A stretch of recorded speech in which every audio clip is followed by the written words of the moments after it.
Purposely. Your life, God's purpose. Listen at purposely.com. Hey, it's Jen. Welcome back to the Bible for Busy People podcast. There's no one who pushes your buttons like your family. In my family growing up, we sometimes harped on the same shortcomings with each other as a joke until that joke fell flat and ended up becoming more frustrating than funny. Plus, two of my kids seem to know exactly how to set each other off, and then when they do, I end up right there frustrated with them. My youngest is starting to push boundaries and to see how much can be gotten away with when it comes to mom and dad. There have been fits thrown, and we're once again learning to set boundaries and stay firm in the midst of the fits instead of giving in to them, which can be really hard in the moment. Yes, we all go through family drama and dysfunction, but it's rare that there's the kind of family drama that went on in Jacob's household, which is what we're talking about today. We are talking this week about dreams and how God speaks through them, so let's talk about another dream in the Bible with Jacob's son after talking about Jacob yesterday. Now, before we get into this story, it does help to know the background. Jacob was married to two sisters, yes, both of them, and he loved one of them the most. The sisters bickered and bartered. They even gave over their own servants for Jacob to sleep with to build a very large and very dysfunctional family.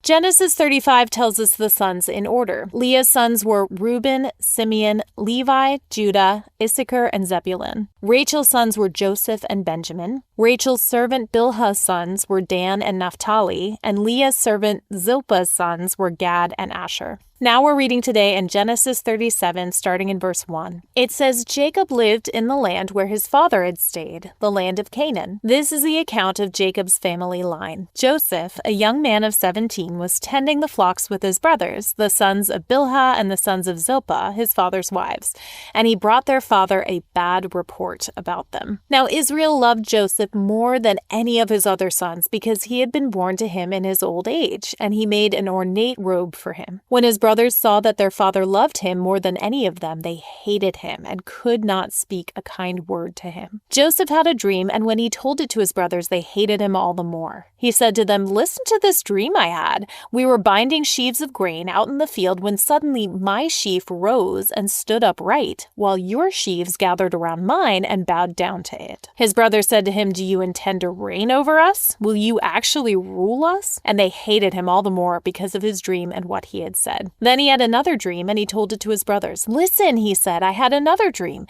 and this time the sun and moon and 11 stars were bowing down to me." When he told his father as well as his brothers, his father rebuked him and said, "What is this dream you had? Will your mother and I and your brothers actually come and bow down to the ground before you?" His brothers were jealous of him, but his father kept the matter in mind.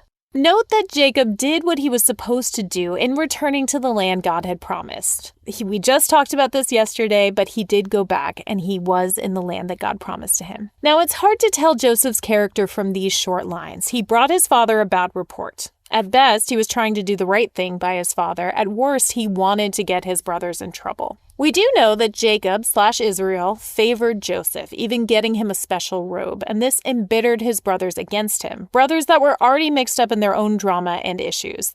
For Joseph, who was singled out and favored, I'd assume it would be hard not to have a big head.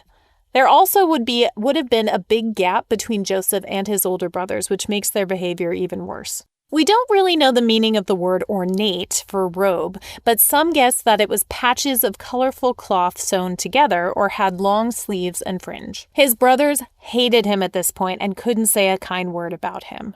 Jealousy corrodes and favoritism burns. When it came to the dreams, Joseph didn't quite get it. I don't know if he was malicious toward his brothers to tell them these dreams with the same very obvious meaning, but at the very least, he did not read the room. Maybe he was self-focused, and double that for telling them twice, even though he knew they were upset about it the first time around.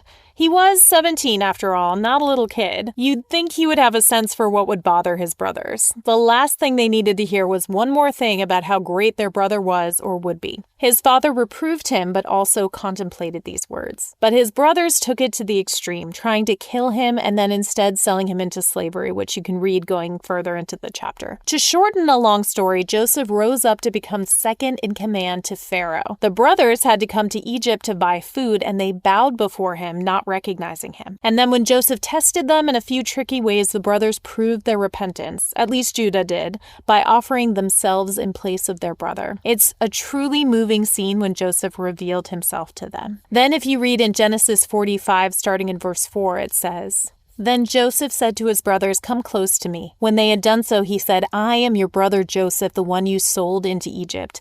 And now do not be distressed and do not be angry with yourselves for selling me here, because it was to save lives that God sent me ahead of you. For 2 years now there has been famine in the land, and for the next 5 years there will be no plowing and reaping. But God sent me ahead of you to preserve for you a remnant on earth and to save your lives by a great deliverance. So then it was not you who sent me here, but God. He made me father to Pharaoh, lord of his entire household, and ruler of all Egypt.'"